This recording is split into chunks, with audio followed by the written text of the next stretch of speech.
Hello students, शुरू करते हैं नया अध्याय 2 नर व मादा युग्मकोद्भिद संरचना व विकास। कल आप पहला अध्याय समाप्त कर चुके थे जिसमें आप आवृतबीजी पादपों में जनन कितने प्रकार का होता है उसके बारे में एक सामान्य जानकारी प्राप्त कर चुके थे। आज आप नर व मादा युग्मकोद्भिद संरचना विकास नया अध्याय शुरू करेंगे। देखिए इस अध्याय में क्या है इसका भी आप एक पहले रूपरेखा समझिए। मैंने कल आपको समझाया भी था कि जब आप पादपों में जनन पढ़ने जा रहे हैं तो सबसे पहले आपको क्या पढ़ना होगा, पुष्प पढ़ना होगा और पुष्प के विभिन्न भाग पढ़ने होंगे। जैसा कि आपने कल पढ़ा नर जननांग पुमंग के बारे में पढ़ा और मादा जननांग जायांग के बारे में पढ़ा। और इसके बाद मैंने आपसे कहा था कि पुमंग में नर युग्मक कैसे बनता है, ये दूसरी घटना आपको पढ़नी होगी।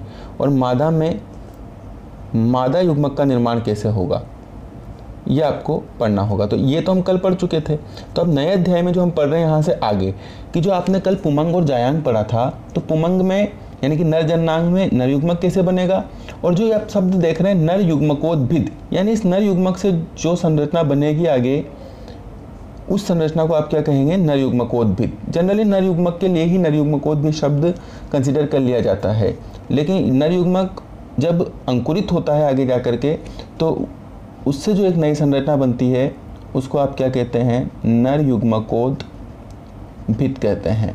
तो फिलहाल आप ये समझ सकते हैं कि नर युग्मक कह दें या नर युग्मकोद्भिद कह दें, इसमें कोई ज़्यादा अंतर नहीं है। इसी प्रकार जो मादा युग्मक बनेगा वो मादा युग्मक भी आगे विभाजन करके स्ट्रक्चर बनाएगा, जैसे आपने कल बनाया भी था इस प्रकार से, है ना। तो वो पूरा स्ट्रक्चर क्या कहलाएगा, वो पूरा स्ट्रक्चर कहलाएगा मादा युग्मकोद्भिद, या जिसको आपने कहा था भ्रूण कोश। तो भ्रूण कोश कह दें या मादा युग्मकोद्भिद कह दें, दोनों का एक ही मतलब। तो जो नर युग्मकोद्भिद शब्द है, नर युग्मकोद्भिद, ये किससे रिलेटेड है, नर युग्मक से। और जो मादा युग्मकोद्भिद शब्द है ये किससे रिलेटेड है, ये मादा युग्मक से रिलेटेड है। तो सबसे पहले आपको नर युग्मक के विषय में पढ़ना होगा। और नर युग्मक किस में बनेगा, पुमंग में बनेगा। पुमंग में भी कहाँ, पुंकेसर में। और पुंकेसर में भी कहाँ, तो पुंकेसर में एक जो ऊपरी चपटी संरचना हमने कल बनाई थी परागकोश, इस परागकोश में नर युग्मक बनेगा। और उसी नर युग्मक से क्या बनेगा, नर युग्मकोद्भिद। तो नर युग्मकोद्भिद के बारे में पढ़ेंगे, लेकिन ये बनते कहाँ हैं, परागकोश में। तो सबसे पहले आप किसके बारे में पढ़ेंगे, सबसे पहले आप इस परागकोश की संरचना के बारे में पढ़ेंगे कि ये परागकोश कैसा होता है और इसमें जब नर युग्मक बनते हैं तो इसके कौन से भाग से, कौन सी कोशिका से नर युग्मक बनते हैं और फिर किस प्रकार नर युग्मकोद्भिद में परिवर्तित हो जाता है। तो उसके बाद फिर मादा युग्मकोद्भिद पे आएंगे। पहले आप नर युग्मकोद्भिद समाप्त करेंगे कि इसकी संरचना और विकास कैसे होता है और ये कहाँ बनता है। तो कहाँ बनता है, परागकोश में बनता है। अब परागकोश में बनता है तो सबसे पहले जिसमें बनता है उसकी स्ट्रक्चर को पढ़ेंगे। तो अब ये परागकोश होता कैसा है तो इसको हम समझते हैं, ठीक है। तो जनरली आपने कल बनाया था, सॉरी यार, कल आपने इस प्रकार से एक पुष्प बनाया था, ठीक है ना। मैं बाह्यदल वगैरह नहीं बना रहा हूँ, केवल जायांग और इस प्रकार से आपने यहाँ पर एक पुमंग का भाग पुंकेसर बनाया था, ठीक है। तो ये इसकी संरचना सामान्यतः होती है। अब आप इस परागकोश को जब विस्तार से पढ़ते हैं तो आप देखते हैं कि ये बाहर से तो सामान्यतः ऐसा गोलाकार ही दिखाई देता है, गोला ही लिए हुए होता है। लेकिन जब आप इसको भीतर से देखते हैं, इसकी आंतरिक संरचना देखते हैं, तो ये 2 पालियों में विभक्त होता है। कितनी पालियों में विभक्त होता है, 2 पालियों में। एक इस प्रकार से ये एक पाली और एक यहाँ इस प्रकार से ये दूसरी पाली। बाहर से कुछ इस प्रकार से दिखाई देता है। और जब इसको अनुप्रस्थ रूप से काटते हैं तो ये 2 पालियां दिखाई देती है, एक पाली ये और एक पाली ये। और इस पाली में भी 2 कोष्टक दिखाई देते हैं, एक कोष्टक ये, एक कोष्टक, यानी प्रत्येक पाली में कितने कोष्टक दिखाई देते हैं, 2 कोष्टक, एक इधर और एक इधर, 2 कोष्टक दिखाई देते हैं। तो परागकोश भीतर से कुछ इस प्रकार का होता है। लेकिन ये जो मैंने परागकोश यहाँ बनाया है, ये परागकोश है परिपक्व परागकोश, जिसमें 2 पालियां हैं। भीतर प्रत्येक पाली 2 कोष्टकों में विभेदित है और जिसे आप क्या कहते हैं, इन कोष्ठकों को क्या कहते हैं आप, इन्हीं कोष्ठकों को आप क्या कहते हैं, लघु बीजाणु धानी कहते हैं। तो ये बाहर से पूरा के लिए तो आपने क्या शब्द यूज में लिया था, पराग कोश। लेकिन अंदर जब पराग कोश को आपने देखा तो 2 पालियां हैं, 2 पालियों में 4 कोष्ठक है, और इन 4 कोष्ठकों के लिए आप कौन सा शब्द उपयोग में लेते हैं, बीजाणुधानी, या इसको आप एक और शब्द यूज में ले सकते हैं, पराग पुट। तो ये माइनर सा अंतर होता है पराग कोश और लघु बीजाणुधानी में, हालांकि दोनों एक दूसरे के हम पर्यायवाची समझ सकते हैं। आगे बढ़ते हैं।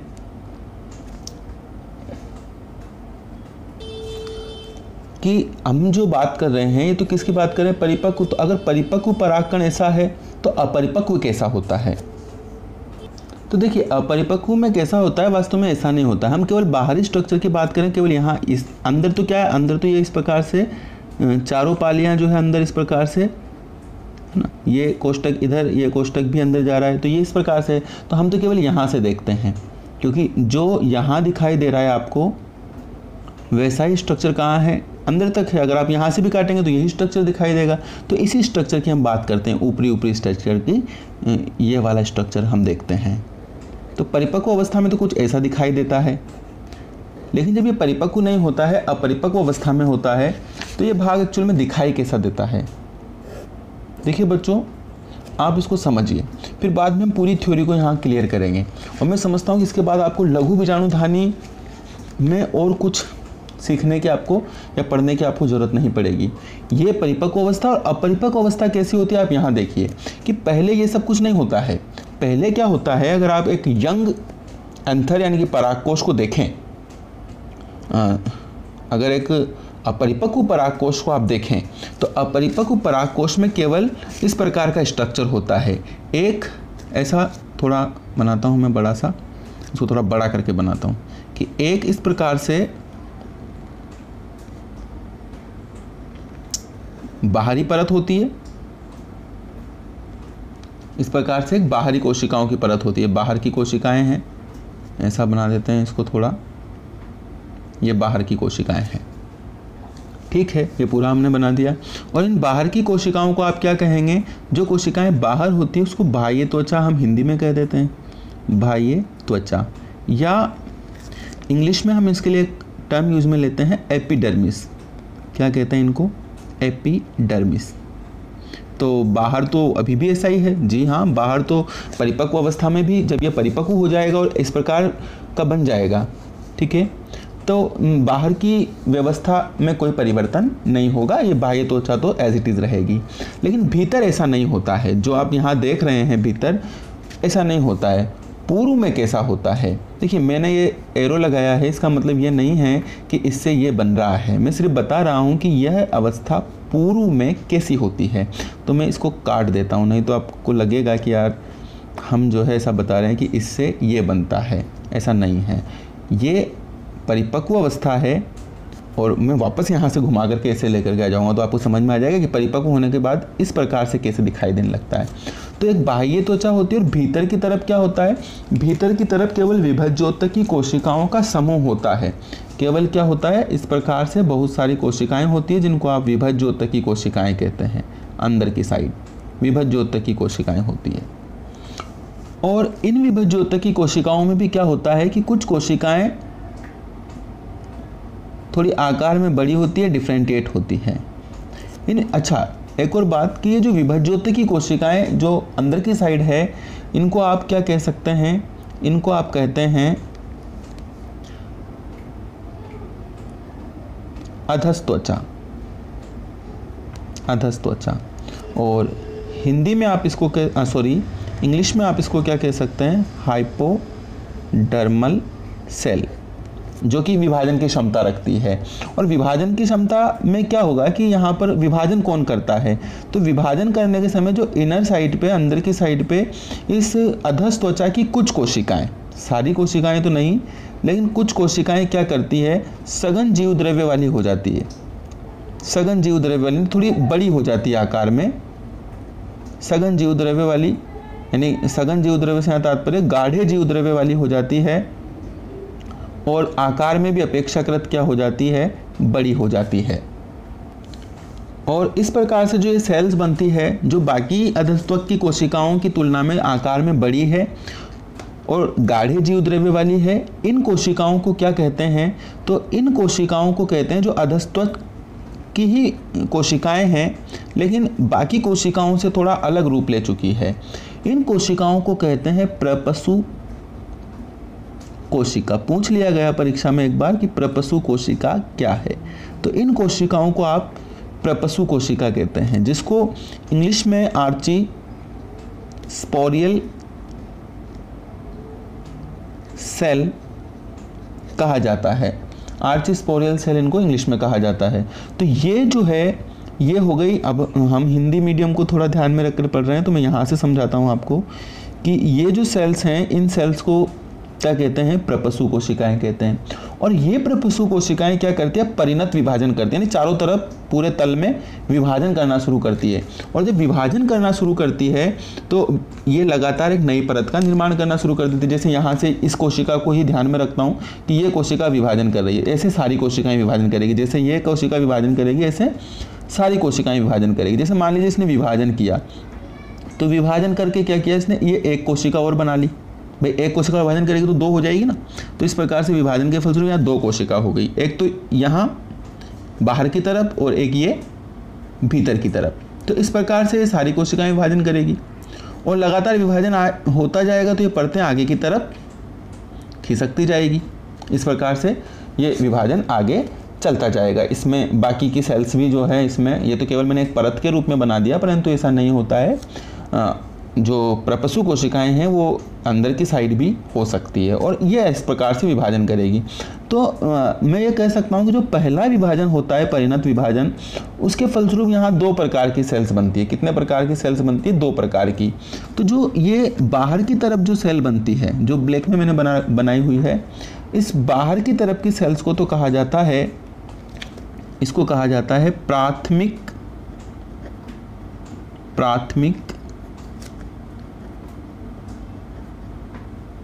भित्ति कोशिका, प्राइमरी पैरिटल सेल, प्राथमिक भित्ति कोशिका। और जो अंदर की साइड सेल बनी है, इस अंदर की साइड जो सेल बनी है इसको क्या कहा जाएगा? इसको कहा जाएगा प्राथमिक यानी प्राइमरी बीजाणुजन यानी स्पोरोजेनस बीजाणुजन कोशिका सेल। तो इस प्रकार से ये 2 प्रकार की सेल्स बन जाती है। 2 पेरिटल साइड पे होती है, परिधि साइड पर होती है, भित्ति साइड पर होती है, उसको तो प्राथमिक भित्ति कोशिका कहते हैं। और जो थोड़ा अंदर की साइड होती है उसको क्या कहते हैं? उसको प्राथमिक बीजाणुजन कोशिका कहते हैं। अब ये लगातार विभाजन करेगी तो यहाँ पर इस प्रकार से कई परतों का यहाँ निर्माण हो जाएगा। और जैसे आप यहाँ समझिए, इसको मैं थोड़ा और खींच करके नीचे लाता हूँ। अब केवल हम रेखा चित्र में ही समझते हैं कि देखो क्या हुआ था। सबसे बाहर क्या था? सबसे बाहर हमने बनाया था एपिडर्मिस,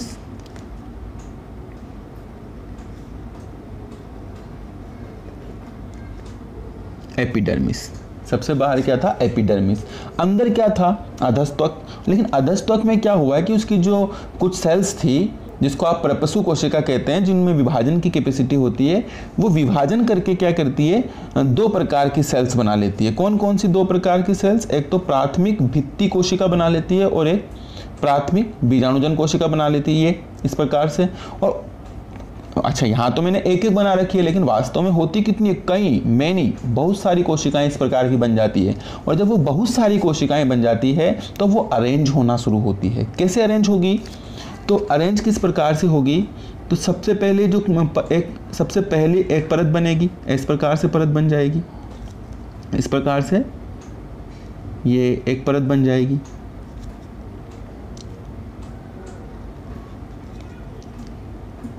ठीक है, ये पहली परत बन गई।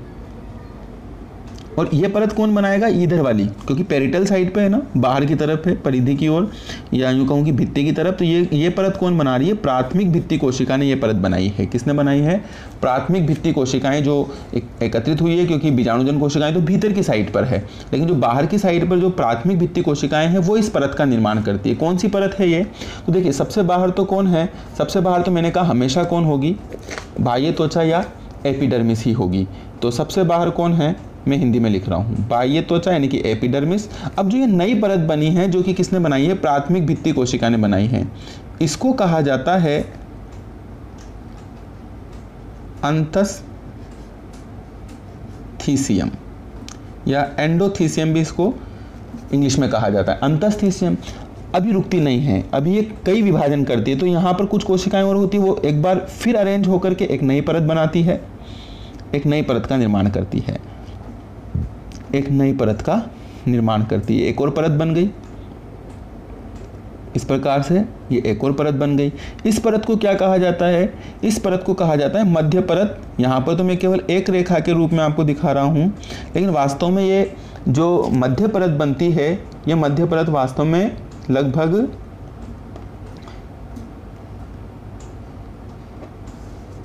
2 से 4 परतों में होती है, 2 से 4। देखिए एनसीईआरटी में यहाँ 1 से 3 परत लिखा हुआ है, लेकिन आपकी बुक में जो है ये कितना है, 2 से 4। तो हम फिलहाल आरबीएससी को ही ध्यान में रख करके पढ़ेंगे। 2 से 4 परत ये होती है, कितनी, तो मध्य परत में लगभग 2 से 4 कोशिकाएं अरेंज हो जाती है। अभी क्या होगा, अभी एक और परत बनेगी, एक और परत का निर्माण होता है, ये लास्ट परत होती है, ठीक है। इसकी कोशिकाएं बाकी जो भी आपने पढ़ा है उसकी कोशिकाओं की तुलना में थोड़ी क्या होती है, मोटी होती है, थोड़ी मोटी सेल्स होती है। इसको क्या कहते हैं, इस बिल्कुल जो इनर साइड की परत है, इस इनर साइड परत को क्या कहते हैं, इनको कहते हैं टेपिटम। क्या कहते हैं इसको, इसको टेपिटम कहते हैं, टेपिटम। तो चौथी परत जो बनी वो क्या है, वो है टेपिटम, ठीक है। तो इस प्रकार से ये टेपिटम का निर्माण हो जाता है। ये टेपिटम भी 2 प्रकार की होती है, हालांकि हम आगे पढ़ेंगे इस पर, फिर भी थोड़ा सा समझ लीजिए। एक अमीबीय टेपिटम होती है, क्योंकि उसकी सेल्स जो है वो अमीबा की तरह मूवमेंट करती है, तो उसको अमीबीय टेपिटम कहते हैं। और एक स्त्रावी या ग्रंथिल टेपिटम होती है। तो अलग अलग पादपों में अलग अलग प्रकार की टेपिटम पाई जाती है। एक आदर्श एग्जाम्पल हम इस प्रकार से समझ सकते हैं कि जो अमीबीय टेपिटम है वो टाइफा में पाई जाती है, जबकि जो द्विबीजपत्री पादप होते हैं, द्विबीजपत्री पादप, उनमें कौन सी पाई जाती है, ग्रंथिल टेपिटम पाई जाती है। सब में टेपिटम का काम लगभग एक जैसा ही होता है। आगे बढ़ते हैं। तो यहाँ ये अंतिम परत क्या बन गई, टेपिटम। और ये जो बची हुई सेल्स है वो विभज्योत की कोशिकाएं, जैसा कि आपने पढ़ा था, ये सेल्स हो जाती है इस प्रकार से बीच में। अच्छा, कुछ भूल तो नहीं रहे हैं, भूल रहे हैं, क्या भूल रहे हैं कि इधर देखिए, ये जो काम हुआ, ये चारों परतें जो बनी हैं, बाह्य त्वचा, अंतस्थीसियम, मध्य परत और ये टेपिटम, ये किसने बनाई है, ये तो प्राथमिक भित्ति कोशिका ने बनाई है, ये वाली कोशिका ने बनाई है, ठीक है, इसने ये बनाया।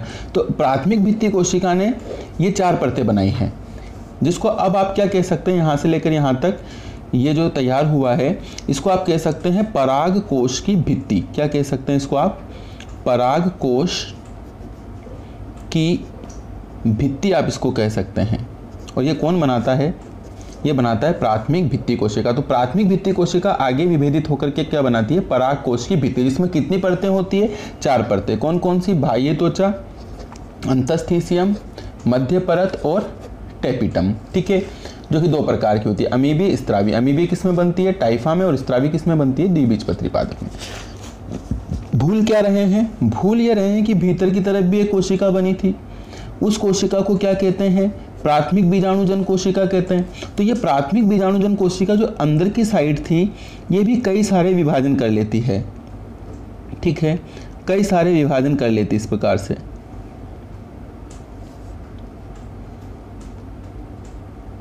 इस प्रकार से जिनको आप कहते हैं बीजाणुजन कोश। अब प्राथमिक बीजाणुजन कोशिका नहीं कहेंगे इसको, अब केवल क्या रह जाता है, प्राथमिक शब्द हट जाता है। तो ये जो यहाँ बना है ये क्या है, ये है केवल प्राथमिक क्या है, केवल बीजाणुजन कोशिका। अब कुछ में क्या होता है, कुछ में तो सिर्फ इस प्रकार से जैसा आप देख रहे हैं कि केवल एक पाली है और ये दो पराग, लेकिन कुछ में क्या होता है कि ये जो कोशिकाएं हैं अधस्तक की कोशिकाएं बीच में एक सेप्टम बना लेती है, इस प्रकार से एक पट्ट बना देती है, उससे यहाँ पर एक पुट इधर बन जाता है और एक कोष्ठक इधर बन जाता है। तो ये भी ऐसा भी होता है कि कुछ में केवल जो है एक पाली होती है कुछ में और दो कोष्ठक होते हैं, और कुछ में क्या होता है जैसा कि इसमें है, बीच में ये जो कोशिकाएं हैं अंदर व्यवस्थित होकर यहाँ दो पट्टों में विभाजित हो जाती हैं, जिससे दो पालियां दिखाई देती है और चार कोष्ठक हो जाते हैं, प्रत्येक पाली में दो कोष्ठक हो जाते हैं। तो अब क्या होगा कि ये जो अंदर जो बीजाणुजन कोशिकाएं हैं ये विभाजन करके यहाँ बीजाणु बना लेगी, तो इस प्रकार से ये पूरा जो है टूट जाएगी अंदर की कोशिकाएं, और यहाँ पर एक रिक्तिका बन जाएगी। और उस रिक्तिका में क्या बन जाएगा, क्योंकि ये जो बीजाणुजन कोशिकाएं हैं इन्होंने तो क्या कर लिया, बीजाणु यानी कि परागकण बना लिया, अंदर परागकण बना लिया, तो बाकी जो है रिक्त स्थान हो जाएगा, केवल परागकण रहेगा। तो इस प्रकार से आगे जा करके जो स्ट्रक्चर बनता है वो कैसा बन जाता है, ये वाला स्ट्रक्चर बन जाता है। क्या कि सबसे बाहर ये एपिडर्मिस, फिर उसके बाहर ये पूरी परागकोश की जो भित्ति बनी है जिसमें चारों परतों को मैं एक बार में ही दर्शा देता हूँ, ठीक है। यानी जो है एपिडर्मिस, अंतस्थीसियम, बाकी जो भी परतें हैं, मध्य परत, टेपिटम, और जहाँ यहाँ पर क्या हुआ था, यहाँ पर जो वो बीजाणुजन कोशिकाएं थी उन्होंने विभाजन करके परागकण बना लिए थे, तो यहाँ इस प्रकार से कोष्ठक बन जाते हैं और ये इस प्रकार की रचना बन जाती है जिसको आप कहते हैं परिपक्व बीजाणुधानी कह दीजिए या परिपक्व परागकोश कह दीजिए। तो ये तो हो गई पूरी फिजियोलॉजी। इन चित्रों से आपको कोई लेना देना नहीं है, ये केवल समझाने के लिए मैंने बनाया था। लेकिन जो ये स्ट्रक्चर आप देख रहे हैं जिसको आप कहते हैं परिपक्व बीजाणुधानी, ये वास्तव में दिखाई कैसा देता है, यानी इसका स्ट्रक्चर क्या होता है। तो अब हम इस परिपक्व बीजाणुधानी का स्ट्रक्चर बनाएंगे जो आपसे परीक्षा में पूछा जाता है, ठीक है। तो परीक्षा में आपसे ये पूछा जाता है, तो इसका अब हम एक फेयर डायग्राम बनाएंगे। उम्मीद करता हूँ कि यहाँ तक की बात आपको समझ में आ गई होगी। एक थ्योरेटिकल रूप में भी हम इसको पूरा भी छापेंगे, लेकिन आप पहले इसका एक जो है फेयर डायग्राम देखते हैं कि फेयर डायग्राम ये परिपक्व बीजाणुधानी का क्या होगा। बढ़ते हैं आगे। देखिए क्या होगा, सबसे बाहर हमने क्या पढ़ा था, सबसे बाहर पढ़ा था हमने एपिडर्मिस। तो सबसे पहले हम यहाँ एपिडर्मिस बनाएंगे, और एपिडर्मिस किस प्रकार से बनेगी, तो एपिडर्मिस बनाने के लिए आप इस प्रकार से एक आउटलाइन बना लीजिए पहले, तो इससे डायग्राम आसानी से बनेगा। एपिडर्मिस कैसे बनेगी, मान लीजिए ये एपिडर्मिस होगी, जैसे अपन 3 बनाते हैं ना, तो इस प्रकार का एक जो है आप 3 के शेप में इसको बनाएंगे, ये ठीक है। और बिल्कुल यही शेप आप यहाँ नीचे की तरफ भी बनाएंगे, लेकिन यहाँ जो 3 का ये उभार होगा ये बहुत आपको डीप तक ले जाना है, ये इस प्रकार अंदर की तरफ धंसा हुआ होता है। तो या इस प्रकार से लाएंगे और फिर वापस इसको इधर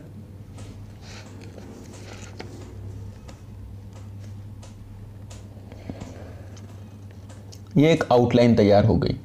तो ये तो क्या बनाया आपने, एपिडर्मिस। ये मैंने क्यों छोड़ दिया, क्योंकि देखो ये जो कोष्ठक थे 2 जिसमें परागकण बनेंगे, तो जब परागकण बन जाते हैं तो परागकण बनने की स्थिति में क्या हो जाता है कि ये जो पाली है, कोष्ठक है, ये फट जाता है और यहाँ से ही परागकण बाहर निकलते हैं ना, क्योंकि परागकण अगर अंदर ही रहेंगे तो फिर आगे की प्रोसीजर कैसे होगी। तो ये परागकोश जो है ये फट जाता है, तो ये फटा हुआ भाग मैंने यहाँ बनाया है। तो फट करके जो परागकण होगा ये यहाँ से जाएगा और फिर जो है वो मादा पुष्प तक या वर्तिकाग्र तक ट्रेवल करेगा, ठीक है। तो इसको समझते हैं, ये पूरा ही होता है, हालांकि पहले जैसे जिस समय बना होता है उस समय इस प्रकार से ये पूरा ही होता है, लेकिन बाद में क्या हो जाता है, बाद में ये फट जाता है और फटने के कारण ही परागकण जो अंदर बनते हैं वो, या लघु बीजाणु जिनको हम कहते हैं, एक ही बात है, वो यहाँ से बाहर निकलते हैं। तो ये आपने क्या बनाया,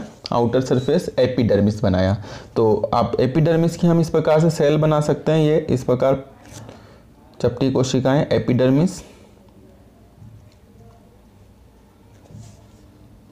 ठीक है। तो ये क्या बन गई, ये बन गई आपकी बाह्य त्वचा। और देखिए साथ के साथ अगर हम इसके वर्क पर भी बात करें तो बाह्य त्वचा का वर्क क्या होता है कि जो अंदर की तरफ जो पराग कोश की जो भी स्ट्रक्चर होती है, या यूँ कहूँ कि पूरे पराग कोश को ये क्या करती है, बाह्य त्वचा ये पराग कोश को एक तरह से सुरक्षा प्रोवाइड करती है, सुरक्षा प्रदान करती है, ठीक है। तो ये बाह्य त्वचा की बात हो गई। अब अंदर की साइड याद कीजिए कि जो प्राथमिक भित्ति कोशिका बनी थी, उस प्राथमिक भित्ति कोशिका ने सबसे पहली परत कौन सी बनाई थी, तो आपको ध्यान में आ रहा होगा, मैंने अभी बताया था आपको यहाँ पर। अब देखिए कि जो है ना, ये पहली परत जो बनी थी ये कौन सी परत थी, ये थी अंतस्थीसियम। तो यहाँ तो मैंने वैसे ही बना दिया था रफली, लेकिन अंतस्थीसियम वास्तव में क्या होती है, तो ये जो अल्फा सेलुलोज की रेशेदार पट्टियों से निर्मित होती है। और इस प्रकार का एक स्ट्रक्चर हम बना सकते हैं यहाँ पर, इस प्रकार का स्ट्रक्चर बना सकते हैं, किसका, अंतस्थीसियम का। तो पूरा अब जो है इस प्रकार अल्फा सेलुलोज की एक रेशेदार पट्टियाँ इन कोशिकाओं में पाई जाती है। तो स्ट्रक्चर कुछ इस प्रकार से हम बना सकते हैं ताकि दोनों में अंतर कर सकें। तो ये कोशिकाएं होती है अंतस्थीसियम कोशिकाएं, जिनमें क्या होता है, फिर रिवाइज कर रहा हूँ, इनमें अल्फा सेलुलोज की रेशेदार पट्टियाँ पाई जाती है। तो ये परिपक्व लघु बीजाणुधानी की दूसरी परत जो निर्मित होती है, जिसको प्राथमिक भित्ति कोशिका बनाती है, जिसको आप क्या कह रहे हैं, जिसको आप कह रहे हैं अंतस्थीसियम, इंग्लिश में एंडोथीसियम या एंडोथीसियल इसको कहा जाता है। इसका काम क्या होता है, तो इसका जो मुख्य काम है कि जब परागकण अंदर बन जाते हैं तो अनुकूल परिस्थितियां आने पर ये जो अल्फा सेलुलोज की पट्टियां होती है, अल्फा सेलुलोज की जो पट्टियां होती है वो क्या करती है, वो जल अवशोषण करती है। और जल अवशोषण करेगी तो क्या होगा, तो ये परत क्या हो जाएगी, फूल जाएगी। और फूल जाएगी तो क्या होगा, फिर लास्ट में फट जाएगी। और इस प्रकार से जो परागकण अंदर बने हैं वो परागकण क्या आ जाएंगे, परागकण बाहर आ जाएंगे। तो इस प्रकार से परागकण क्या हो जाएंगे, यहाँ से बाहर आ जाएंगे। तो अंतस्थीसियम का मुख्य काम क्या हो गया कि भाई इसमें अल्फा सेलुलोज की पट्टियाँ पाई जाती है जो जल अवशोषण करके फूल जाती है, अंततः फट जाती है, और फिर इस प्रकार से जो अंदर परागकण है वो बाहर आ जाते हैं और परागण में जो है हेल्प मिलती है। तो ये बात हो गई, ये दूसरी परत की बात हो गई। अंदर जो तीसरी परत बनती है प्राथमिक भित्ति कोशिका के द्वारा, वो तीसरी परत कौन सी होती है, तो वो तीसरी परत होती है मध्य परत, जिसमें हमने कहा था कि 2 से 3 परतीय। अब जब हम शब्द यूज में लेते हैं 2 से 3 परतीय रचना, तो इसका मतलब है मिनिमम कितनी परत होगी, 2 से 4 परतीय। तो मिनिमम कितनी परत होगी, 2, और मैक्सिमम कितनी परत हो सकती है, मैक्सिमम हो सकती है 4 परत। तो इस प्रकार से आप इस वाले परत को बनाएंगे जिसमें हम मिनिमम 2 बना देते हैं, ठीक है। तो ये तीसरी परत बन जाएगी जिसको हम मध्य परत कहेंगे। बनाते हैं इसको, ठीक है। तो ये देखिए हमने क्या कर लिया, ये मध्य परत का निर्माण कर लिया जो सब तरफ। यहाँ पर आपने इस प्रकार की डिजाइन बनाई है, क्यों, क्योंकि यहाँ भीतर की तरफ वो कोशिकाएं होती है जो अविभेदित होती है, क्योंकि मैंने कहा था कि सारी कोशिकाएं विभाजन नहीं करती है।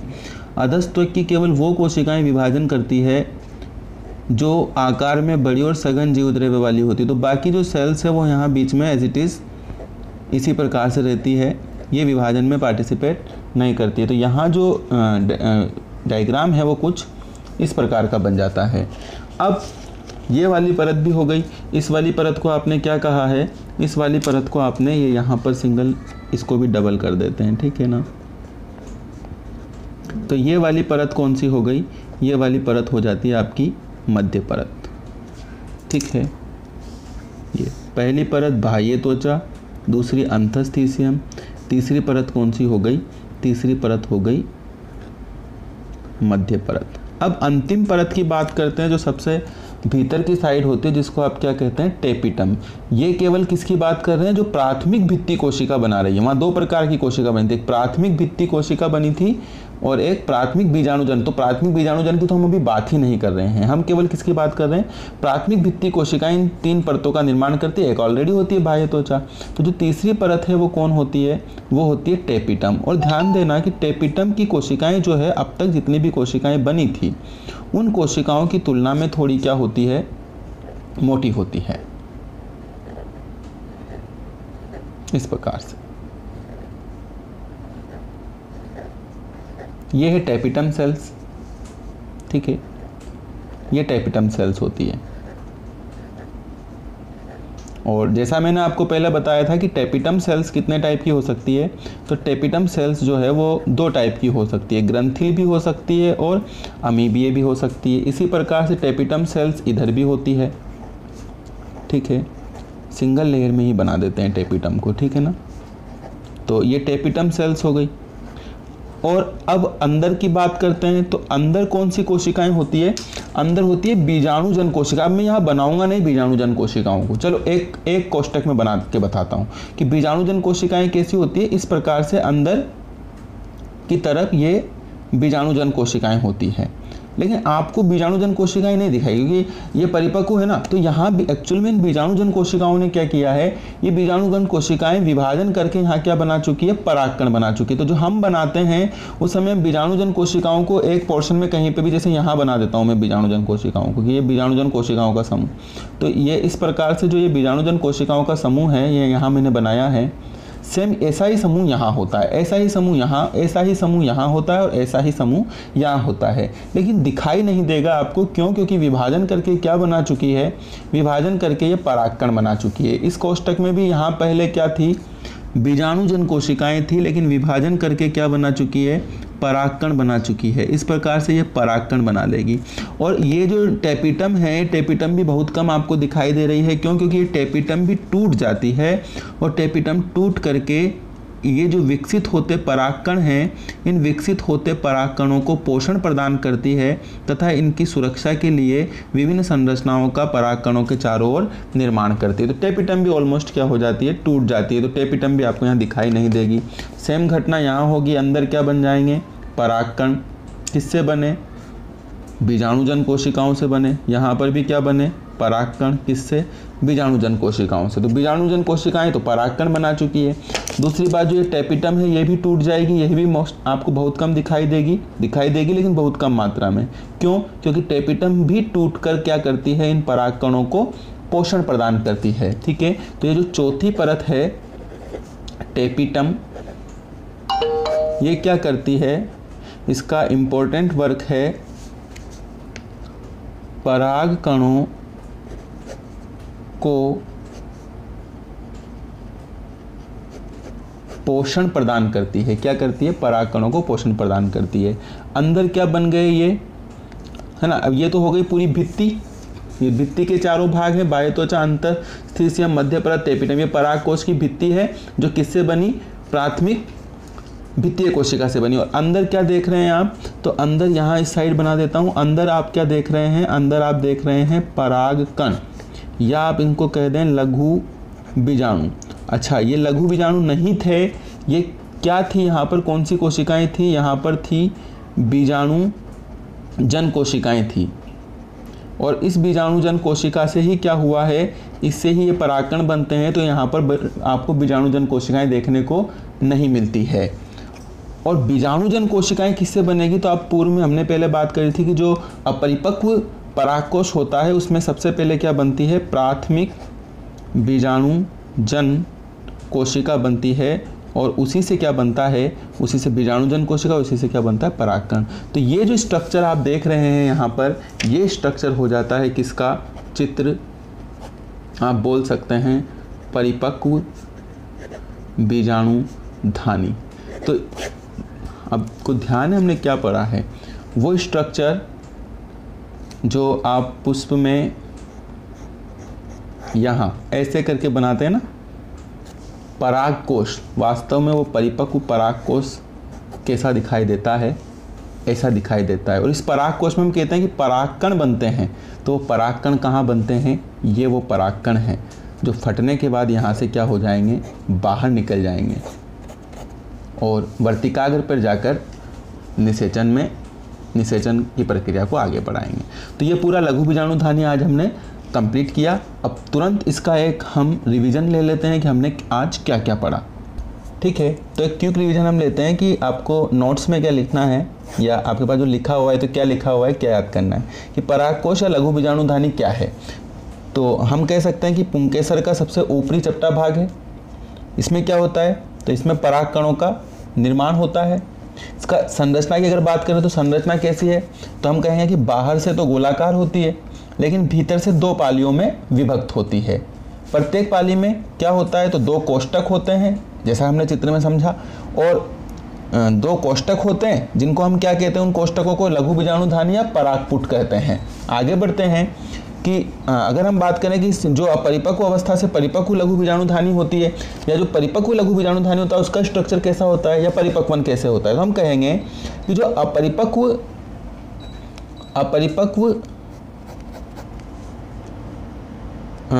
परागकोश है, वो अपरिपक्व परागकोश क्या होता है, तो उसमें 2 परतें होती है। बाहरी त्वचा या बाहरी परत क्या होती है, बाह्य त्वचा होती है, जो एज इट इज परिपक्वन में एज इट इज बनी रहती है। जबकि जो आंतरिक परत होती है वो क्या होती है, अधस त्वचा या हाइपोडर्मल होती है। अब ये अधस त्वचा क्या करती है, परिणत विभाजन के द्वारा 2 प्रकार की सेल्स बनाती है। सबसे पहले प्राथमिक भित्ति कोशिका बनाती है और दूसरा प्राथमिक बीजाणुजन कोशिका बनाती है।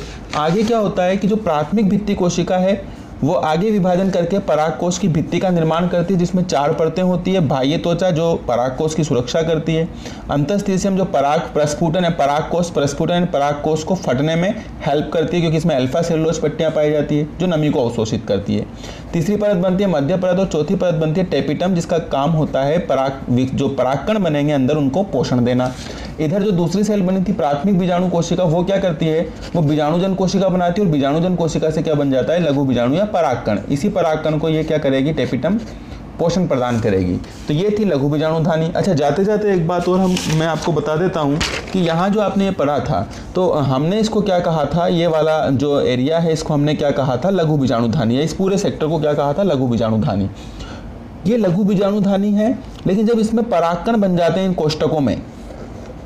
कोष्ठकों में जब परागकण बन जाते हैं तो उस स्थिति में इसको लघु बीजाणुधानी ना कह करके अभी इसको अब क्या बोला जाएगा, तो अब इसको बोला जाएगा परागपुटी